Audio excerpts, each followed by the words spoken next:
Hello friends, welcome to KBS previous year paper. आज के हम अपने फिजिक्स के टॉप 10 क्वेश्चन सीरीज के बारे में देखेंगे। दोस्तों, सबसे इंपॉर्टेंट चीज यहाँ पे ये है कि हम इस सीरीज को करते करते मैं आपको अभी दिखाऊंगा कि हमने कितना सिलेबस खत्म किया और उस सिलेबस के रिगार्डिंग कितनी चीजों को हमने पढ़ा है और वहां से कितने क्वेश्चन आए थे। सबसे बड़ी बात आपको जान के हैरानी होगी, टोटल साइंस के जितना क्वेश्चन आता है 20 क्वेश्चन आता है। एंड इस 20 क्वेश्चन से आपको जान के हैरानी होगी कि केवल और केवल फिजिक्स के पार्ट से 10 क्वेश्चन आए थे। ठीक है, कितने क्वेश्चन आए थे? 10 क्वेश्चन आए थे। अभी वो सारे क्वेश्चन मैं आज आपको करवाने वाला हूं, आज आपको दिखाने वाला हूं। तो काफी शानदार सेशन होने वाला है और एंड तक वीडियो को देखते रहिएगा।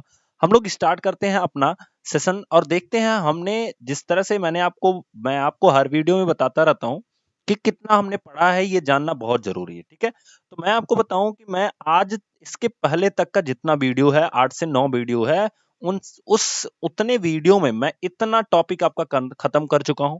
सिर्फ एक आपका टॉपिक बचा है, सिंपल मशीन, जिसे आप लोग सिंधी में जानते होंगे, जो उत्तोलक होता है, लीवर जिसे बोला जाता है। उस तरह की चीजों के बारे में हमें पढ़ना है और ये मुश्किल से 1 से 2 वीडियो में ये कंफर्म हो जाएगा, खत्म हो जाएगा। ठीक है, अब यहां तक ये जितना आप देख पा रहे हो पूरा यहां तक, ये केवल इसी टॉपिक से आपको 10 मार्क के क्वेश्चन आए थे। आप सोच सकते हो कि बाकी दोनों से कितने आए थे?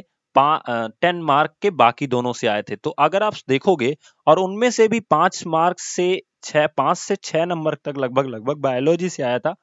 3 से 4 मार्क जो आया था वो आपका केमिस्ट्री से आया था। आई थिंक 2 से 3 ही मार्क आया था और यहाँ से 6 से 7 मार्क आया था। ठीक है, हालांकि जब ये केमिस्ट्री हम लोग कंफर्म करेंगे तो मैं आपको बता दूंगा कि कितना नंबर यहाँ से आया था और कितना उससे क्वेश्चन है। ठीक है, आगे स्टार्ट करते हैं हम लोग अपना पहला क्वेश्चन। तो जैसा कि आपके सामने दिया गया है, एट टाइम जीरो, जब आपका टाइम क्या है? जीरो है। A scooter has a velocity of 21 metre per second. तो एक स्कूटर के पास जो वेलोसिटी है वो कितने की है? 21 मीटर पर सेकेंड है। मतलब स्टार्टिंग पॉइंट पे जब समय हमारा शून्य है, उस समय उस स्कूटर की स्टार्टिंग वेलोसिटी कितनी है? u is equals to 21 metre per second. ध्यान से समझना, इसी को कहा जाता है गिवन। कैसे हम क्वेश्चंस को लगाते हैं। इट स्लोज डाउन का मतलब क्या हो रहा है? धीरे हो रहा है। ठीक है, with an acceleration of 50 centimetre पर सेकेंड। याद रखना कि यहां पे अगर कोई भी चीज धीरे हो रही है तो उसका जो एक्सेलरेशन होता है वो माइनस में रिप्रेजेंट किया जाता है। एंड 50 सेंटीमीटर पर सेकेंड के एक्सेलरेशन से ये डाउन हो रहा है। तो 50 सेंटीमीटर को आप अगर मीटर में चेंज करोगे तो आपको मिलेगा 50 divided by 100 metre per second square. इसको थोड़ा सा और सॉल्व करेंगे तो हमें मिलेगा -1/2 मीटर पर सेकेंड स्क्वायर। ये आपका ए होगा। इतने त्वरण से स्लो डाउन हो रहा है, या इसी को अगर हिंदी में आप पढ़ोगे तो मंदन हो रहा है। ठीक है, आगे देखो, at the end of the 4 second, जब आपका टाइम क्या हो जाए? 4 सेकेंड का हो जाए, उस समय द स्कूटर हैज ट्रेवल्ड, कितनी दूरी तय करेगा? यानी हमसे यस की वैल्यू पूछ रहा है। नाउ अगर आपको पता हो तो एक फॉर्मूला होता है मोशन के सेकंड इक्वेशन का, जो फॉर्मूला होता है s is equals to u t plus half a t square. ठीक है, तो यहां से अगर हम पुट करेंगे, देखो ये प्लस तभी होता है जब स्पीड अप हो रही हो। चूंकि यहाँ पे स्कूटर डाउन हो रहा है, यही हमें ध्यान देना है। हमारे एग्जाम्स में यही सब चीजें अलग से आती हैं। जब डाउन होता है तो ये फार्मूले में क्या हो जाता है? माइनस हो जाता है। Then s is equals to u t minus half a t square. अब देखो, अगर यहां माइनस नहीं भी लगाओगे आप, तो ये जब ए की वैल्यू पुट करोगे ना माइनस के साथ, तो ये ऑलरेडी माइनस में आ जाएगा। ठीक है, अब यू की वैल्यू कितनी दी गई है? 21। टाइमिंग कितना है? 4 सेकंड का है, तो यहाँ पे 4 लिख लो, माइनस 1/2 मल्टीप्लाई बाई, देखो ए की वैल्यू कितनी है? 1/2 है, तो 1/2 लिख दो। एंड टी की वैल्यू कितनी है? 4 है, 4 का स्क्वायर करेंगे तो कितना हो जाएगा? 16 हो जाएगा। ठीक है, देन 2 2 जा 4, 4 4 जा 16, तो यहाँ पे 4 बार में चला जाएगा। एंड 21 4 जा 84, 84 minus 4 is equals to 80 metre. तो ध्यान रखना, हमारा जो डिस्टेंस आएगा वो कितना आएगा? 80 मीटर।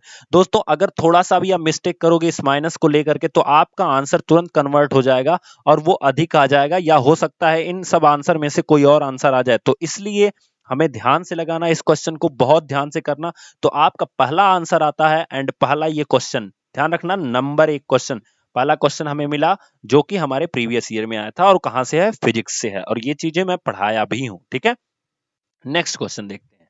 तो हमारा अगला क्वेश्चन दिया गया है, an object cover to consecutive equal distance मतलब दो डिस्टेंस वो कवर कर रहा है, जिसमें अगर हम लें तो उसमें जो D1 है और जो D2 है, ये दोनों क्या है, इक्वल है, और इसे हम D मान लेते हैं, इसे हम क्या मान लेते हैं, D मान लेते हैं। क्लियर हुआ?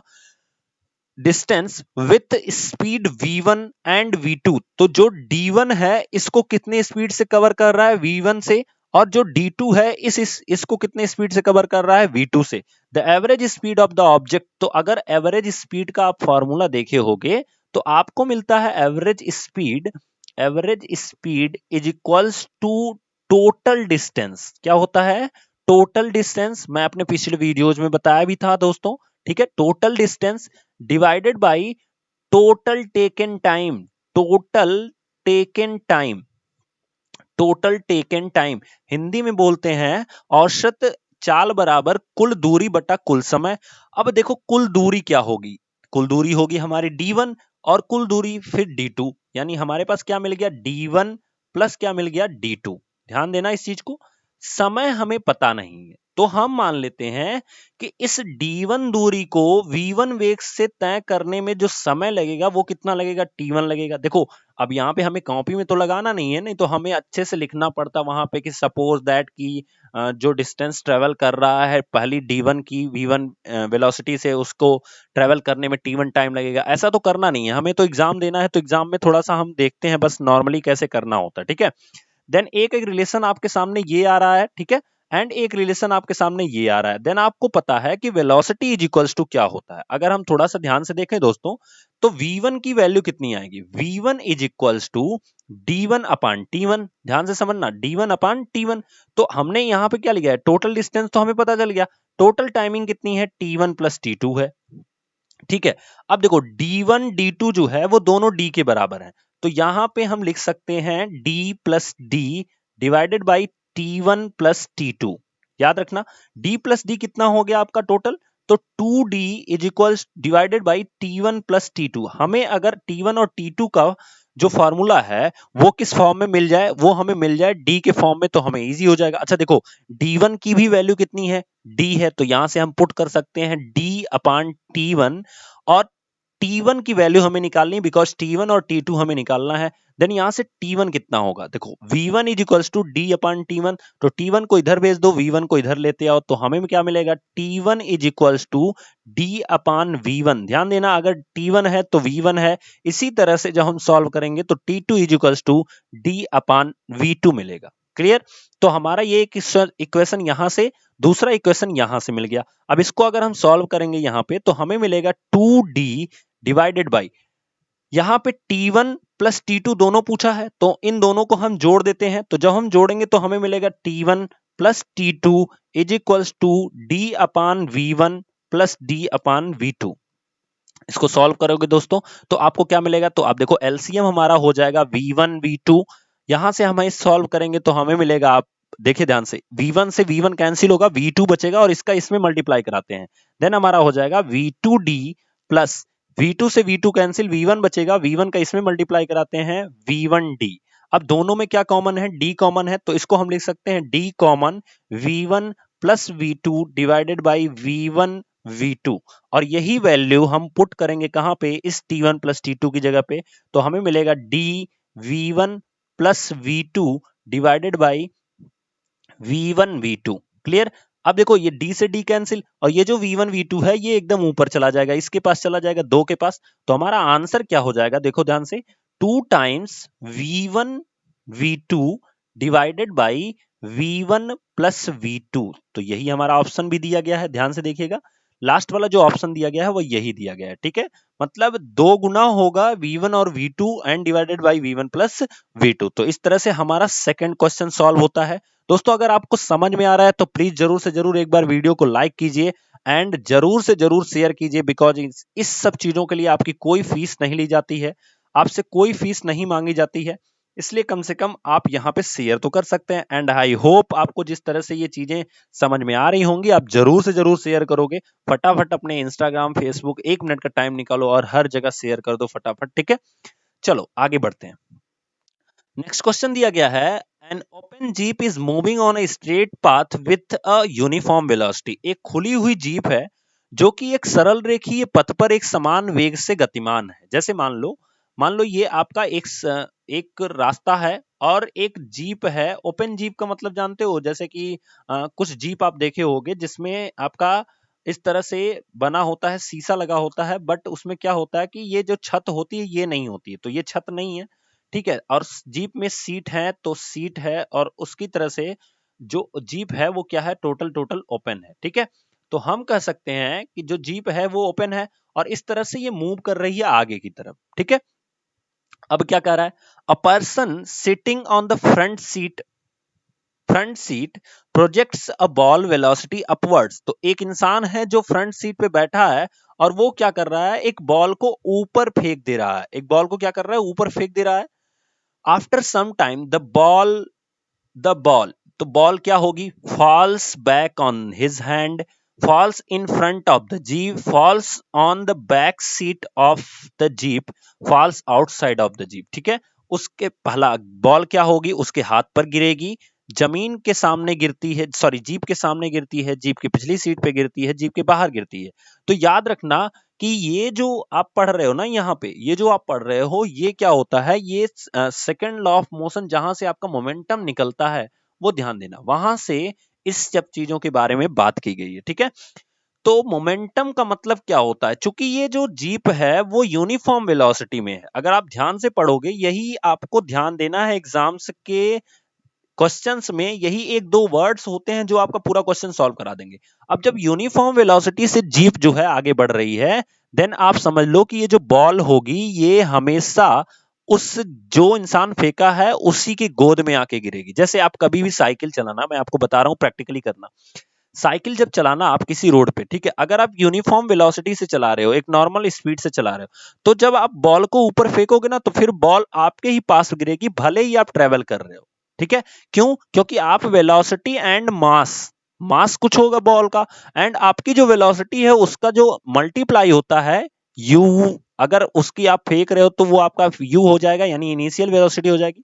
फिर जब बॉल गिर रही होगी तो उसकी फाइनल वेलोसिटी होगी। तो आप पढ़े होगे द कंजर्वेशन ऑफ मोमेंटम, जहां से mu is equals to mv होता है, सो दैट्स वाई वो उसी जगह पे गिरती है। एंड सेकंड थिंग, एक और प्रैक्टिकली आपको बता रहा हूं, अगर आप साइकिल चला रहे हो, बॉल को जमीन पर पटक दोगे तो वो बॉल फिर से आपके उसी हाथ में आती है, भले ही आपकी साइकिल चल रही होगी, समझे।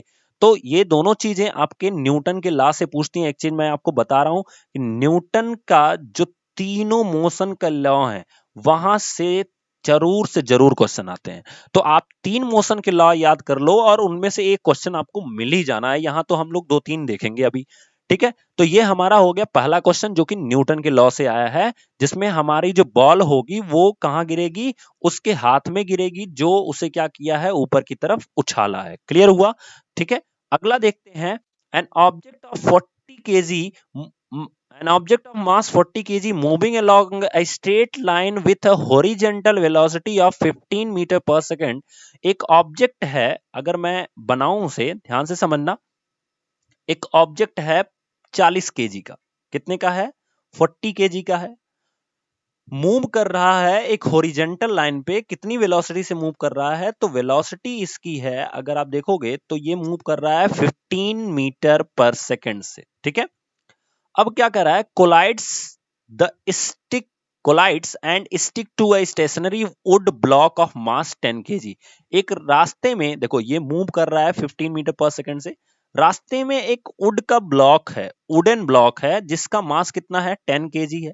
और जब ये टकराया, देखो अब यहां पे फिर मोमेंटम का ही केस है, तो फिर ये दोनों क्या हो गए, स्टिक हो गए, मतलब 40 केजी का जो मास है एंड साथ में ये जो 10 केजी का मास है, ये दोनों स्टिक हो गए। और फिर क्या हुआ, अब आगे पढ़ते हैं, if the surface is smooth, मतलब सरफेस में कोई फ्रिक्शन ना हो, the combined object and wooden block, मतलब ये जो ऑब्जेक्ट एंड वुडन ब्लॉक है, ये 40 केजी का और ये 10 केजी का, ये दोनों कंबाइंड ऑब्जेक्ट हो गए, ठीक है। combined object after collision moves along the same straight line with the velocity of, तो ये कितने वेलोसिटी से फिर ये मूव करेंगे। ध्यान रखना कि अब यहीं पे क्या आपका यूज होता है, the law of conservation of momentum. जितना होता है जैसे टकराने के पहले का जो वेग है और टकराने के बाद का वेग है, यानी कि आप कह सकते हो कोलाइड होने के पहले की जो उनका संवेग है जिसमें m इंटू वी करेंगे, उसके बराबर होगा कौन सा, टकराने के बाद का। तो अगर हम देखेंगे टकराने के पहले तो हमारे पास m1 जो है वो कितना है 40 केजी, m2 है वो कितना है 10 केजी, u जो है हमारा जो u1 है ये 15 मीटर पर सेकंड का है, एंड u2 जो है दोस्तों वो कितना है 0 मीटर पर सेकंड का है, बिकॉज ये वुडन ब्लॉक जो है वो स्टेशनरी है, मतलब स्थिर है, वो रुका हुआ है। ठीक है, अब क्या हो रहा है कि ये दोनों मिल जा रहे हैं, देन यहाँ पे क्या हो जा रहा है m1 प्लस m2 जो है वो मिलके चल रहे हैं कितने वेलोसिटी से, v वेलोसिटी से। इसका मतलब फर्स्ट केस और सेकंड केस क्या होना चाहिए, इक्वल होना चाहिए। तो यहाँ पे हम क्या करेंगे, m1 u1 इस केस में हमारा होगा m1 u1 plus m2 u2 is equals to m1 plus m2 multiply by v। ठीक है, अब देखो m1 की वैल्यू कितनी है 40 केजी, कितने वेलोसिटी से मूव कर रहा है 15, देन प्लस m2 की वैल्यू कितनी है 10 केजी, देन यहाँ पे वेलोसिटी 0 है, और इन दोनों को अगर हम ऐड करेंगे तो कितना हो जाएगा 50 केजी, एंड यहाँ पे हमें वेलोसिटी फाइंड आउट करनी है, तो ये हमारा 0 हो जाएगा। अगर हम इसको सॉल्व करेंगे तो ये हो जाएगा 15 4 जा 60 यानी 600 is equals to 5 0 and multiply by v। 0 से 0 क्या हो जाएगा कैंसिल, देन इससे काटोगे आप तो आपका आ जाएगा 12 मीटर पर सेकंड। तो ये हमारा आंसर होगा 12 metre per second, answer number C होगा। आई होप आपको दोस्तों समझ में आ रही है चीजें। अगला देखते हैं, an object is covering distance in direction proportion to the square of the time elapsed, what conclusion can be drawn about the motion of the object। Hindi में लिखा है कोई पिंड इस प्रकार की गति करता है कि उसके द्वारा चली गई दूरी जो है वो समय के वर्ग के अनुक्रमानुपाती है। देखो मैं अगर आपको बताऊं कि एक इक्वेशन आता है हमारा सेकंड इक्वेशन, इसमें क्या होता है ut plus half eighty square. ठीक है, तो ये जो डिस्टेंस है ये तभी इस स्क्वायर के बराबर हो सकती है जब ये ना हो, और ये कब नहीं होगा, चूंकि इस t के स्क्वायर के बराबर होना है तो t तो 0 हो ही नहीं सकता। इन दिस कंडीशन आपकी जो u होती है वो क्या हो जाएगी, 0 हो जाएगी। जैसे मैं आपको बताऊं, यहाँ पे लिखा गया है कि एक जो आपका पिंड है वो जो समय लेता है, जैसे मान लो अगर 1 सेकंड चल रहा है तो 1 मीटर चलेगा, अगर वो 2 सेकंड ले रहा है तो वो 4 मीटर चलेगा, अगर 3 सेकंड ले रहा है तो वो 9 मीटर चलेगा। समझ रहे हो, मतलब कि जितने सेकंड ले रहा है इसके स्क्वायर के बराबर वो डिस्टेंस कवर कर रहा है। ठीक है, तो हमें क्या दिखाना है, फाइनली हमें दिखाना है s is proportional to t square. तो ये कैसे होगा, अगर हमारा u यानी प्रारंभिक वेग या इनिशियल वेलोसिटी क्या हो जाए 0 हो जाए, देन ये वैल्यू क्या हो जाएगी 0 हो जाएगी। बचेगा क्या 1/2, तो ये तो कांस्टेंट है, इससे कोई मतलब नहीं रहेगा, ये इतना ही रहेगा। वेरी कर सकता है a, तो a जब हमारा कांस्टेंट हो जाए, ध्यान से समझना, जिस तरह से 1/2 कांस्टेंट है इसी तरह से हमारा जो एक्सेलरेशन है वो क्या हो जाए, कांस्टेंट हो जाए, देन हम कह सकते हैं s is proportional to t square. Then हम अब आते हैं क्या क्या दिया है ऑप्शन में, the object is moving with 0 acceleration, तो ये गलत है, मैंने क्या बोला, एक्सेलरेशन जो है वो हमारा क्या हो जाना चाहिए, कांस्टेंट हो जाना चाहिए, जिस तरह से 1/2 कांस्टेंट है। The acceleration of the object is constant, बिल्कुल ये हमारा आंसर होगा कि पिंड का जो त्वरण होगा वो क्या हो जाएगा, नियत हो जाएगा। ठीक है, नेक्स्ट क्वेश्चन देखते हैं। तो दिया गया है, ये क्वेश्चन आपकी फिजिक्स का नहीं है बट ऐसे ही आ गया तो मैंने इसको इन्वॉल्व कर दिया, बहुत सिंपल सा क्वेश्चन है। देखो लिखा गया है the resources of water on the earth are, क्या है रिसोर्सेस हमारे वाटर का हमारे अर्थ पे, तो आप देखोगे पृथ्वी पे जल के संसाधन कौन कौन से हैं, तो महासागर है, हिम है, वर्षा है, भूमिगत जल है, सारे के सारे हैं, इसलिए द बेस्ट आंसर ये होगा। ऐसा नहीं है कि मानसून वर्षा नहीं है और समुद्र महासागर नहीं है, लेकिन इसमें सारे के सारे आ जाते हैं, इसलिए हमारा सिंपल सा आंसर क्या हो जाएगा, महासागर, हिमवर्षा और भूमिगत जल यानी ocean, snow and rain underground water. ठीक है, नेक्स्ट देखते हैं, what second is a unit of, अब देखो अभी कल ही हमने वीडियो में पढ़ा था, तो आपको जैसे ही वाट मिला ना आप तुरंत पावर का फार्मूला लिखो, power is equals to watt, power is equals to डब्ल्यू अपॉन टी, जो हमारे कार्य करने की रेट होती है, ठीक है, मतलब the rate of doing work is called power, the rate of doing work is called power, then इसी को हम पावर कहते हैं। अच्छा अब देखो इनके यूनिट्स को जरा पुट करो, तो इनकी यूनिट क्या होती है, पावर की यूनिट क्या होती है, वाट होती है, ठीक है, और वर्क की यूनिट क्या होती है, तो जूल होती है, ठीक है, वर्क की यूनिट क्या होती है, जूल होती है, टाइम की यूनिट क्या होती है, सेकंड होती है, ठीक है। अगर इस सेकंड को आप यहां भेज दो, ठीक है, तो आप जब वहां भेजोगे तो आपको मिलेगा क्या, वाट इनटू सेकंड, क्या मिलेगा, वाट इनटू सेकंड, और ये किसके इक्वल टू होगी, जूल के इक्वल टू होगी। अब देखो ये जो वाट इनटू सेकंड है यही तो आपसे पूछा है, what second is a unit of, अब यहां पे कहीं भी फोर्स का तो हो नहीं सकता, मोमेंटम का भी नहीं हो सकता, पावर की सिर्फ वाट होती है, इसलिए ये भी नहीं हो सकता, बचा क्या, एनर्जी। आपको पता है कि वर्क और एनर्जी ये दोनों की यूनिट क्या होती है, दोनों की यूनिट जूल होती है, इसलिए हम लिख सकते हैं यहां इसकी जो यूनिट होगी वो किसके इक्वल टू होगी, ऊर्जा के यानी एनर्जी के, ठीक है। नेक्स्ट देखते हैं द मोस्ट इंपॉर्टेंट क्वेश्चन, ध्यान से समझना इस चीज को। A 8 metric ton engine pull a train of 5 wagon each of 2 metric tons। अब एक ट्रेन है, एक ट्रेन का इंजन है, ठीक है, और वो 5 डिब्बों को खींच रहा है, जैसे मान लो ये आपके डिब्बे हैं, ठीक है, तो एक डिब्बा हो गया, ठीक है, देखना कोई डिब्बा बड़ा छोटा हो जाए तो उसमें परेशान प्रॉब्लम ना लेना, ठीक है, और ये हमारा तीसरा हो गया, फिर इसी तरह से हमारे पास एक और डिब्बा हो गया, चौथा हो गया, फिर इसी तरह से हमारा एक और डिब्बा हो गया, क्या हो गया, पांचवा हो गया, एंड इसके बाद हमारा एक इंजन है, हमारा एक इंजन है जो कि खींच रहा है इस ट्रेन, ट्रेन को खींच रहा है, पूरे ट्रेन को खींच रहा है, ये हमारा इंजन है, ठीक है।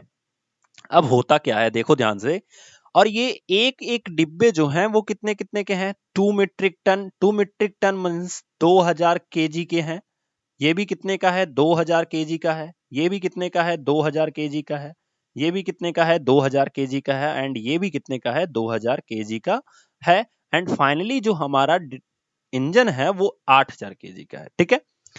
अब क्या कह रहा है, देखो 1 metric tonne is equals to 1000 kg, ये आप समझना। If the engine exert the force of 3.5 multiply by 10 to the power 4 newton and the track is smooth, अभी इस पे हम बात करेंगे बाद में, पहले हम इस पे बात करते हैं, then we have the force is equals to 3.5 multiply by 10 to the power 4 Newton. और अगर हम टोटल मास पता करें, इस टोटल मतलब इंजन के साथ साथ इन सारे वैगन्स का अगर हम मास पता करें, देन हमारे पास मास जो आता है वो आ जाएगा आपका 2 2 4 2 6 2 8 2 10, 10 और 8 कितना हो गया, 18, 18,000 केजी, ठीक है। अगर हम यहां से एक्सेलरेशन फाइंड आउट करें, देन एफ अपान एम हो जाएगा दोस्तों, और ऊपर हो जाएगा 3.35000 डिवाइडेड बाई 8000। जब इसको काटोगे तो आपका आंसर क्या आ जाएगा, एक्सेलरेशन में 1.94 metre per second square. Clear. अब आगे बढ़ते हैं, देखो दो तरह से, एक तो अब हम बात करेंगे इस पे, द ट्रैक इज स्मूथ, अगर कोई भी ट्रैक क्या हो, स्मूथ हो, ठीक है, उसमें फ्रिक्शन ना हो, तो हमारा यहां पे सवाल क्या आ रहा है, then the force exert by wagon 1 on wagon 2।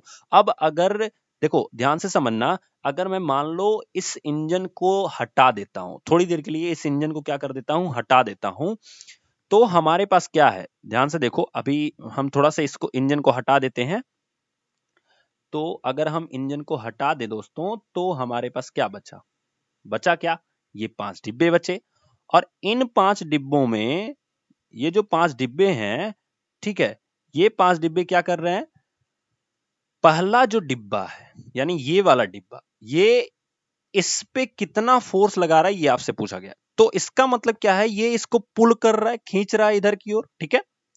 अच्छा जब खींच रहा है तो आप सोचो ये केवल इसको नहीं खींच रहा है, ये टोटल इसको खींच रहा है, मतलब जो पहला डिब्बा है ये इन चारों को खींच रहा है। देन अगर हम चारों डिब्बों के मास की बात करें तो हमारे पास कितना आएगा, 8000 केजी। अच्छा एक्सेलरेशन कितना आया है, a is equals to 1.94 metre per second square. हमें फाइंड आउट क्या करना है कि ये कितना फोर्स एक्सर्ट कर रहा है।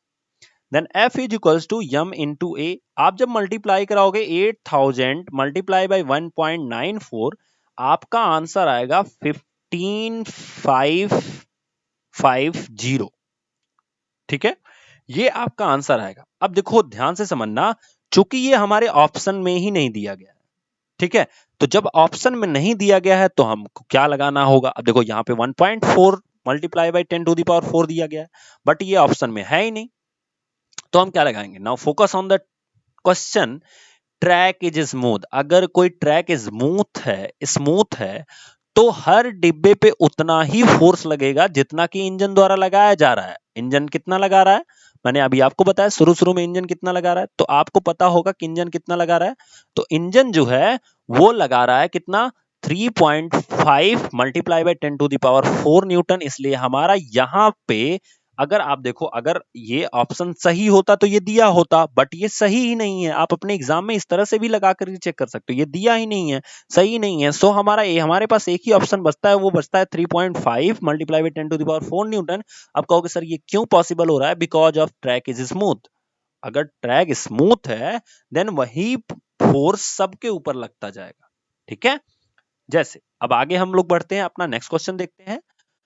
तो दिया गया 10 केजी द्रव्यमान का, या कह सकते हो an object of mass 10 kg is moving with the velocity of 5 metre per second. यानी कि हमारे पास जो मास है वो कितना है, 10 केजी है। बिल्कुल ध्यान से समझना, वेलोसिटी कितनी है, 5 मीटर पर सेकंड का है।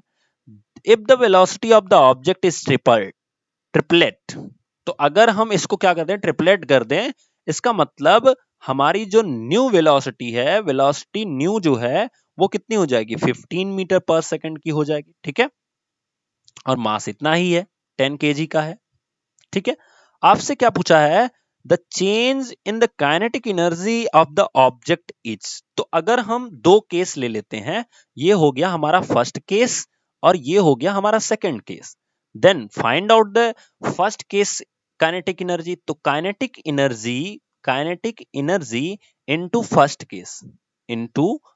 केस देन क्या होगा, हाफ मल्टीप्लाई बाई m की वैल्यू कितनी है 10, v की वैल्यू कितनी है 5, तो इसका स्क्वायर कर देंगे तो हमारे पास क्या हो जाएगा, इसको काट दोगे तो 5 एंड इसका जब मल्टीप्लाई कराओगे तो 1 to 5 कितना हो जाएगा, 1 to 5 जूल। ठीक है, इसी तरह से kinetic energy in the second case, कौन से केस में, सेकंड केस में, then half multiply by 10, half m v square होता है, v की वैल्यू कितनी है 15 है, देन 15 का स्क्वायर करोगे तो 225 मिलता है दोस्तों। यहां से काटोगे तो ये 5 हो जाएगा।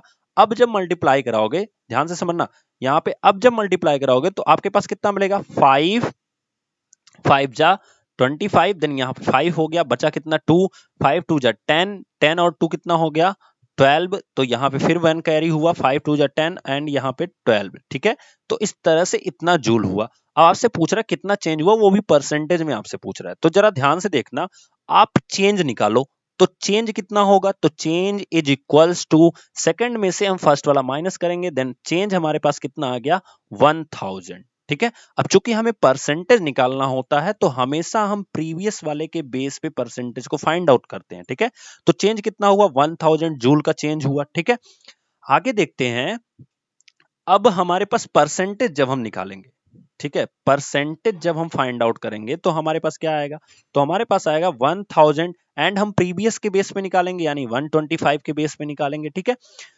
अब देखो जब आप इसको काटोगे तो आप 25 से अगर इसको काटोगे तो ये 5 बार में जाएगा और 25 को 100 यानी 40 हो गया।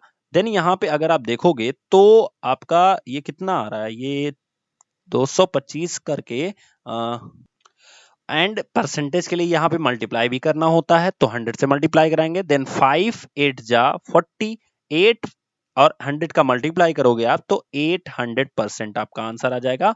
इस तरह से हमारा ऑप्शन कौन सा सही हो जाएगा, सी नंबर। ठीक है, नेक्स्ट क्वेश्चन पे आगे बढ़ते हैं। तो दिया गया है, if the distance time graph of the motion of N object is a straight line. ध्यान देना, आपको डिस्टेंस टाइम ग्राफ मैंने आपको पढ़ाया भी था। अब अगर ये जो ग्राफ है ये किसको रिप्रेजेंट करे, ये आपके डिस्टेंस को रिप्रेजेंट करे, किसको रिप्रेजेंट करे, डिस्टेंस को रिप्रेजेंट करे, एंड ये जो नीचे वाला ग्राफ है ये किसको रिप्रेजेंट करे, टाइम को रिप्रेजेंट करे। मतलब आपका जो एक्स एक्सिस है ये डिस्टेंस को रिप्रेजेंट करे, एंड जो वाई एक्सिस है ये किसको रिप्रेजेंट करे, सॉरी ये जो एक्स एक्सिस है ये टाइम को रिप्रेजेंट करे, एंड ये किसको रिप्रेजेंट करे, डिस्टेंस को रिप्रेजेंट करे। और कह रहा है कि ये क्या होना चाहिए, ये एक स्ट्रेट लाइन होना चाहिए but not parallel to the time axis. मतलब इस तरह की स्ट्रेट लाइन नहीं होनी चाहिए, मतलब यहां से ऐसे खींच करके इधर नहीं चलनी चाहिए। अब ये अगर इधर नहीं चलेगी तो इसका एक ही तरीका है, ये लाइन इस तरह से चलेगी तभी ये स्ट्रेट लाइन होगी, ठीक है। then it may be conclude that the object is moving with increasing acceleration। कैसे increasing acceleration होगा, आप देखो यहाँ 0 पॉइंट पे अगर टाइम हम 1 सेकंड लेते हैं, 2 सेकंड लेते हैं, 3 सेकंड लेते हैं, 4 सेकंड लेते हैं, ये ग्राफ हमने बना लिया।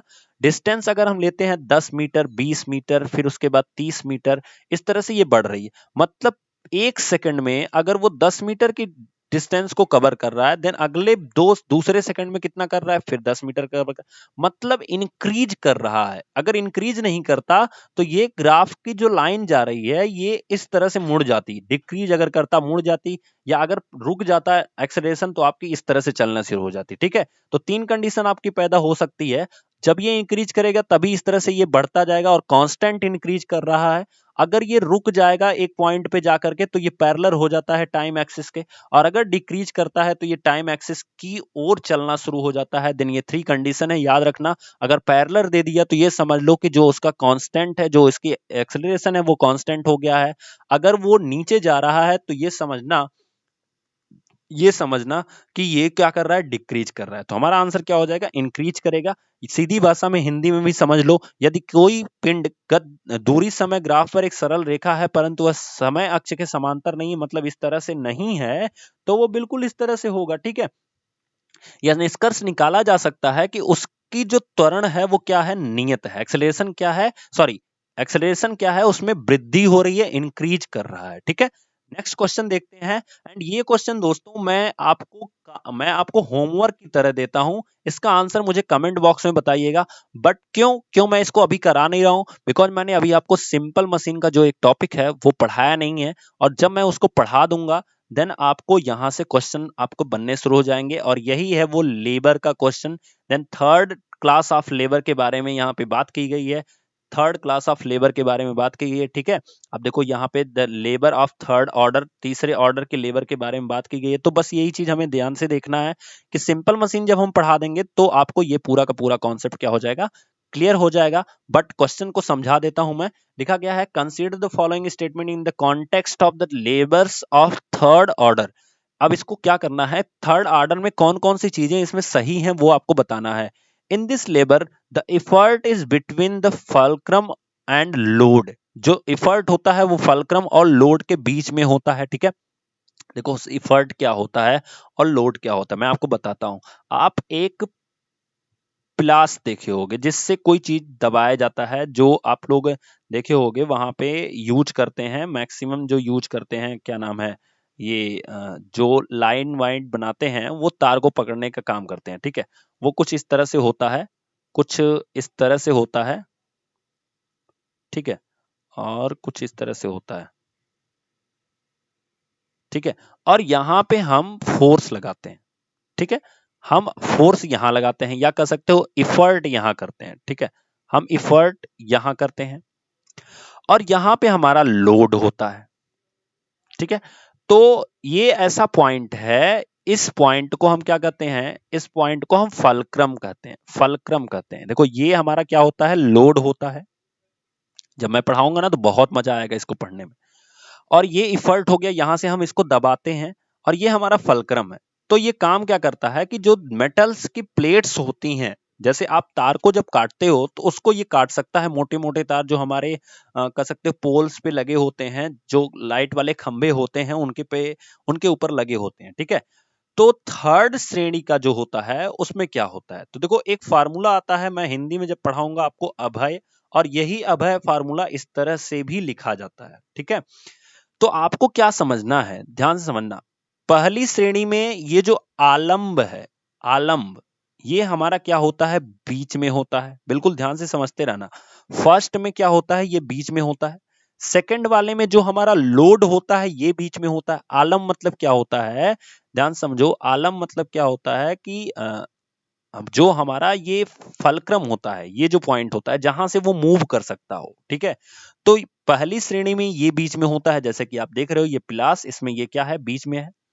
दूसरी श्रेणी में ये जो भार होता है ये बीच में होता है। जैसे आप देखे होंगे कि जो अखरोट काटा जाता है उसको कुछ इस तरह से बनाया होता है और बीच में रख करके हम इस तरह से उसको काट देते हैं दबा के, ठीक है। तो जब लोड बीच में होता है तो इसे हम कहते हैं सेकंड का। एंड आयास जब हमारा इफर्ट क्या होता है बीच में होता है तो वो थर्ड में आता है। तो थर्ड श्रेणी की बात की गई है। अब हमारा इफर्ट, ठीक है, तो यहां पे क्या लिखा गया है, in these labours the effort is between the fulcrum and load. यही तो मैं आपको समझा रहा हूं, हमारा इफर्ट, इफर्ट कहां होना चाहिए, अगर वो बीच में आ जाए तो किनारे किनारे कौन होगा, एक फलक्रम होगा और एक लोड होगा। इसका मतलब जो हमारा पहला स्टेटमेंट है वो क्या है, सही है, ठीक है। तो पहला तो सही हो गया। अब देखो उसके अकॉर्डिंग या तो ये आंसर सही हो सकता है या तो ये या तो ये, बस एक तो हमारा कैंसिल हो गया। अब आपको ढूंढना है कि बी और सी में कौन सा सही है, ठीक है। तो लिखा गया है इस श्रेणी के उत्तोलकों का यांत्रिक भार एक से अधिक होता है। जो थर्ड के होते हैं इनका यांत्रिक भार, अब मैं जब पढ़ाऊंगा तब मैं आपको बताऊंगा कि कितना होता है, एक से अधिक होता है या एक से कम होता है। वहां पे हम लोग देखेंगे मैकेनिकल एडवांटेज जो होता है वो कितना होता है, वो एक से ज्यादा होता है, एक से कम होता है। ये सारी चीजें मैं नेक्स्ट वीडियो में बताऊंगा। अभी मैंने थोड़ा सा इंट्रोडक्शन दिया और इस फार्मूले को हम लेके चलेंगे, काफी आसानी से चीजों को पकड़ लेंगे, ठीक है।